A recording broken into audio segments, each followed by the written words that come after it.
I want to go back to Dr. Anand Ranganathan, who we lost. Dr. Ranganathan. Yes, very sorry about that, Rahul. As I was saying, yes, as I was saying, I very humbly, I'm sorry, I disagree with you on multiple counts. I applaud the Indian Muslims who have welcomed Taliban rule of Afghanistan because they are not hypocrites. They know and understand the truth and are unapologetic about it. Let me explain first about giving legitimacy to the Taliban government. Well, is it the first authoritarian theocratic Islamic dictatorship to be recognized and given legitimacy? No. Dozens of autocratic Islamic nations as barbaric as Taliban, if not more, are recognized by India. Some of them are our great friends. Leave Islamic nations aside, Rahul. Do we not recognize and legitimize China? That is a dictatorship that has stuffed 1.5 million Uyghur Muslims in concentration camps, is mass sterilizing them, feeding them pork. Or is that humane? Point number two, the Indian Muslims welcoming the Taliban know that the latter are only putting to practice what both they as well as the Indian Muslims praise and preach every day. So how is theory acceptable but its implementation not? As an example, there's a report today of the Taliban ordering women in Kandahar to cover themselves up and adhere to a strict dress code or face punishment. Some Indian Muslims are outraged by this, but it is Allah who has prescribed that dress code, exact dress code for Muslim women, 2431, 3359, 726. Don't hate the Taliban just because they are following Allah's order and you aren't, because you are embarrassed by the verses. In reality, the Muslims who are cursing the Taliban are Islamophobic. That is, they fear Islam. They fear to bring out the commandments of their holy book in their entirety on Jews, Christians, polytheistic Hindus, homosexuality, apostasy, heresy, dress code, wife beating, fornication, adultery, blasphemy, because they fear being called illiberal and hypocrites. So they end up condemning and branding as radicals the Taliban, who poor chaps are faithfully following the fundamentals. वो कह रहे होंगे हमारी क्या गलती है भाई? So they snare the fundamentalists but spare the fundamentals. Finally, Rahul, just 30 seconds. Have you wondered how 70,000 Taliban managed to conquer 40 million people protected by a massive US-funded army? It is because they had ground support. Let me give you some facts from the Afghanistan Pew survey conducted in non-Taliban IE peaceful times. 99% of Afghans say they want Sharia law. 96% say converting others to Islam is a religious duty. 94% say wife is always obliged to obey husband. 85% say stoning must for adultery. 79% say death must for apostasy. 39% say suicide bombing is justified. My heart goes out to that 1% who didn't want Sharia. But tell me, Rahul, this bloodless transfer to Sharia-loving Taliban, is it because it has been approved by 1% or 99%? As to what India should do, well, it has to protect its interests and face up to the reality. कि अगर आप 364 दिन theory accept करते रहोगे, तो कांपो नहीं अगर 365 दिन प्रैक्टिकल हो जाए. Well, look, the Indian Muslim here, and this is quite apparent, at least sees himself as a liberal. There are, of course, some who want to enslave him in dogma, and that's the problem. I don't know about Afghan Muslims, you've quoted a Pew survey, etc., etc. I don't know. I can only speak for Indian Muslims who, by all accounts, are appalled at the rise of this medieval militia. And there are, however, some who are apologists.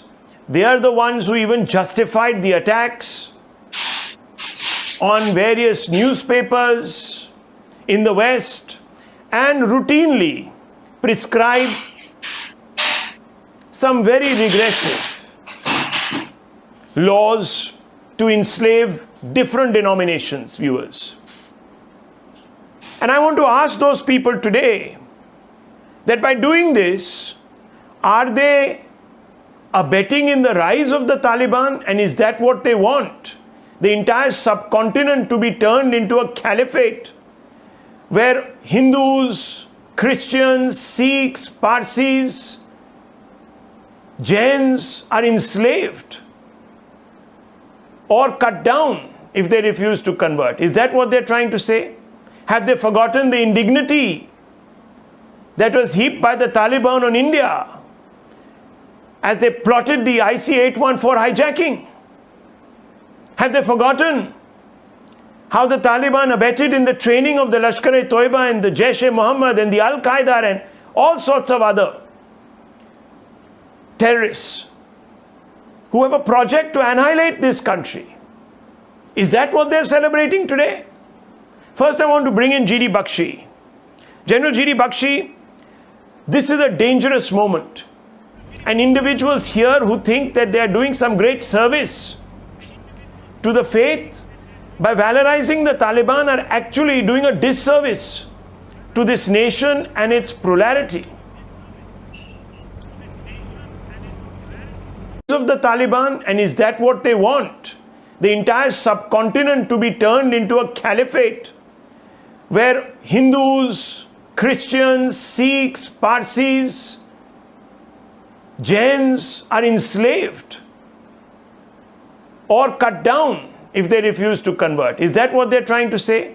Have they forgotten the indignity that was heaped by the Taliban on India as they plotted the IC-814 hijacking? Have they forgotten how the Taliban abetted in the training of the Lashkar-e-Toiba and the Jaish-e-Mohammed and the Al-Qaeda and all sorts of other terrorists who have a project to annihilate this country? Is that what they're celebrating today? First, I want to bring in G.D. Bakshi. General G.D. Bakshi, this is a dangerous moment. And individuals here who think that they are doing some great service to the faith by valorizing the Taliban are actually doing a disservice to this nation and its plurality.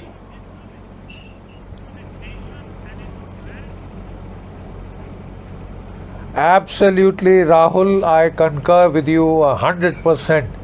This is a rabble.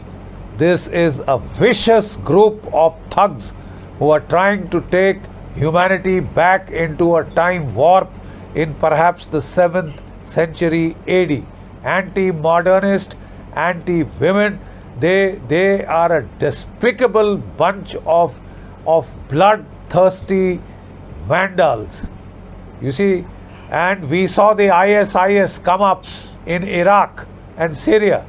But I'm very glad to know that the modernist world used military technology to extremely good effect to disabuse them of any notion that they are great soldiers and that, you know, on horseback they will come along on a conquering spree. They were blasted to smithereens.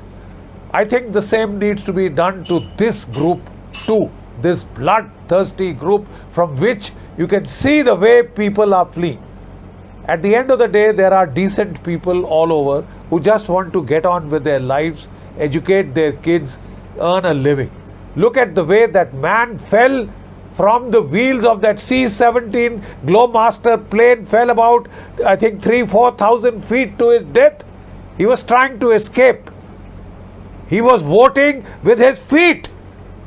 You know, that is the reality of this.